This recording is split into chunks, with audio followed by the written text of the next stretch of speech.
Right, here we all are. You discovered something new. I took a closer look at that device. I was able to determine how it keeps the voidgate sealed, but not how it might instead be employed to expand the opening. For that, I would need to reference the technique developed by Vritra's alchemists, no records of which appear to have survived the intervening years.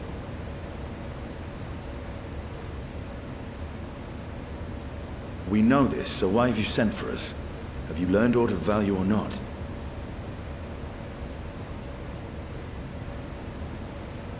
Patience, good sir.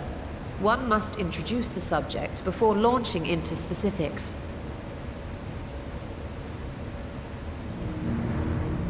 From what we understand, travel between worlds is accomplished by passing through the nebulous rift which exists between them. Picture, if you will, the moment you were called to the first.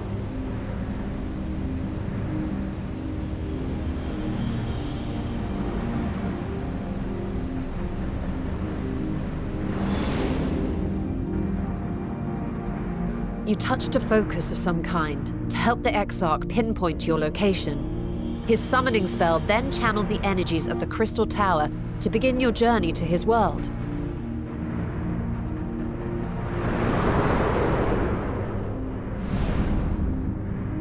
The magics tore a hole in the wall separating source and shard, and cast you into the intervening nothingness.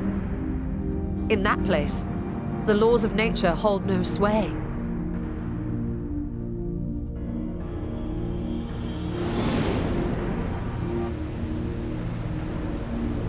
Yet even through this realm of temporal and spatial instability, you were borne safely to your destination in the first. The feat that guided you across such an unimaginable distance, both physical and metaphorical, was nothing short of a miracle.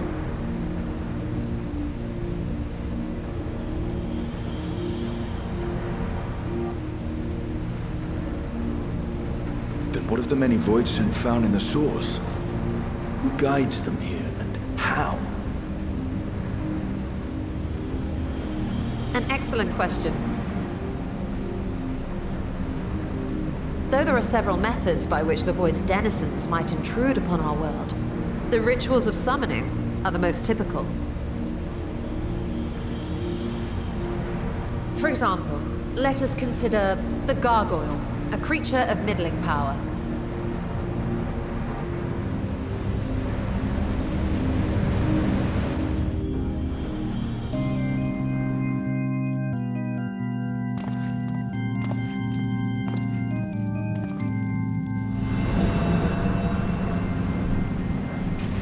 To call upon such an entity, the prospective summoner must force open a voidgate.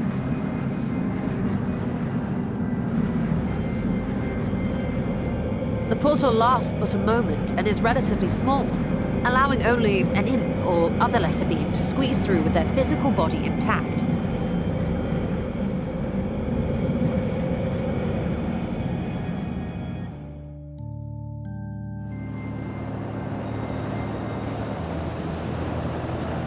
Our more powerful gargoyle, however, is too large for that. Creating a gate big enough for him would require vast amounts of energy, far beyond the reserves of any one mortal practitioner.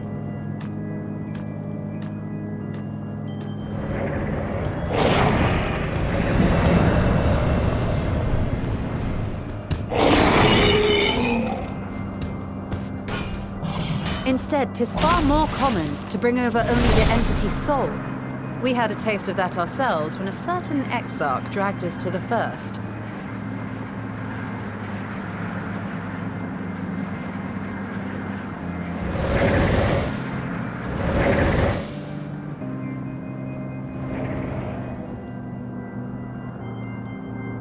And just as our bodies remained in our world, the voidsent's physical form is left behind in the 13th.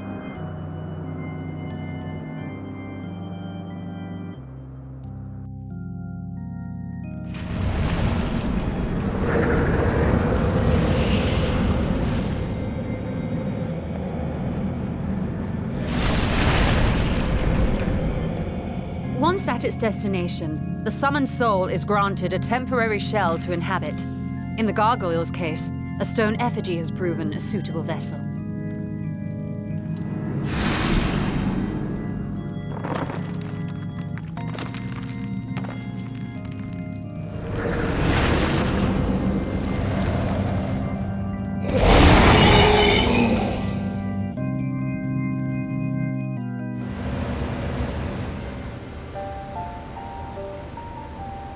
Wait.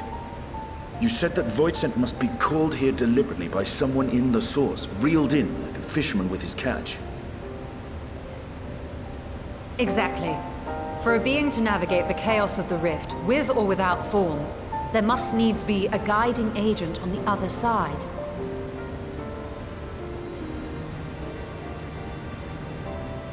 When the hordes poured forth from Alag's Great Gate, it was the technologists who drew them through. Though to my knowledge, planar fissures are in essence natural passages between our world and the void, which require no such guidance to traverse.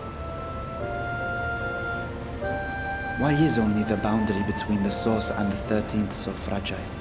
So much so that it often tears open of its own accord.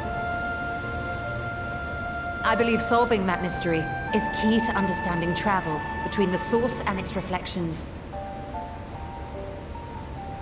And how do you intend to get your answers? No. The danger is too great.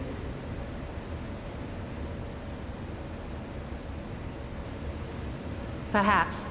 But what some call danger, others think of as adventure.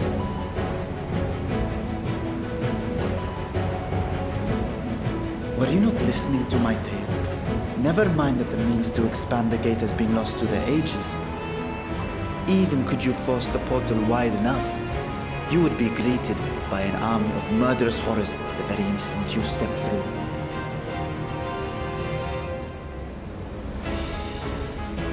I assure you I was most attentive.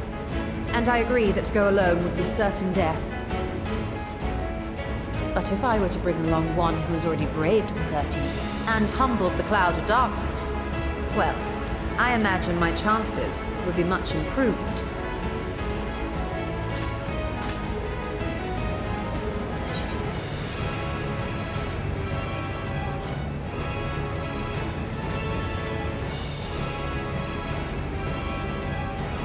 I had a feeling you might say that.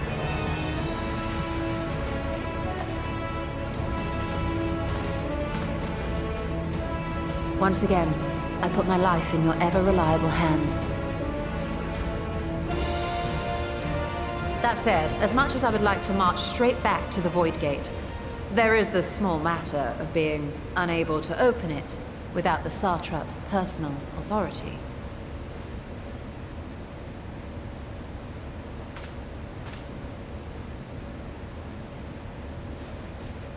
As I've said before, I will grant you and yours any boon you choose to name, provided it does not endanger my people. You have my word that we will take every precaution. Not a single Voidsent will be allowed to threaten Radzatan, assuming we manage to expand the portal in the first place. You have a plan. Actually, I had hoped you might help us with that. I presume the alchemists you retained supplied you with some explanation of their methodology. That they did. House Daimir was overseeing the project. Daimir. Ah, yes. The family associated with the great work.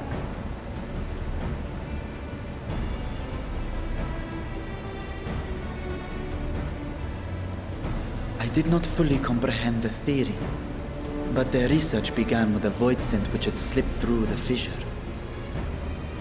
After a thorough examination, they created an arcane simulacrum possessed of similar qualities. A man-made voidsent, if you will. It was apparently indispensable in their efforts to enlarge the gate.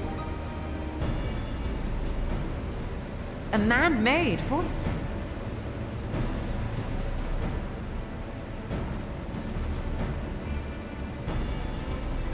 Yes. Being great admirers of the Archons, House Daymir submitted detailed notes to Charlene's official committee. They expected praise and accolades for their simulacrum, and were thus devastated to be informed that their work had been classified as prohibited material. If that's true, then those notes might still be stored in a forbidden archive somewhere. Not Google, of course, since that library had yet to be built. Which leaves us with...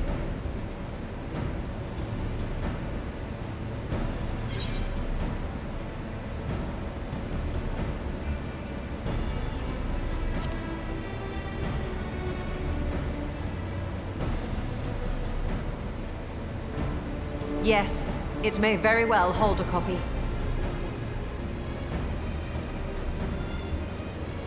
In which case, I say we head directly to Charlene.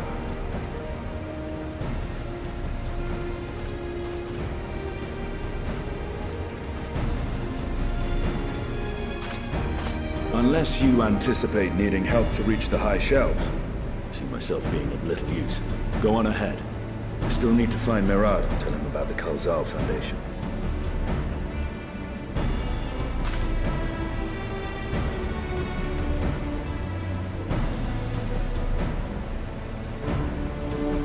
Let us be on our way as well.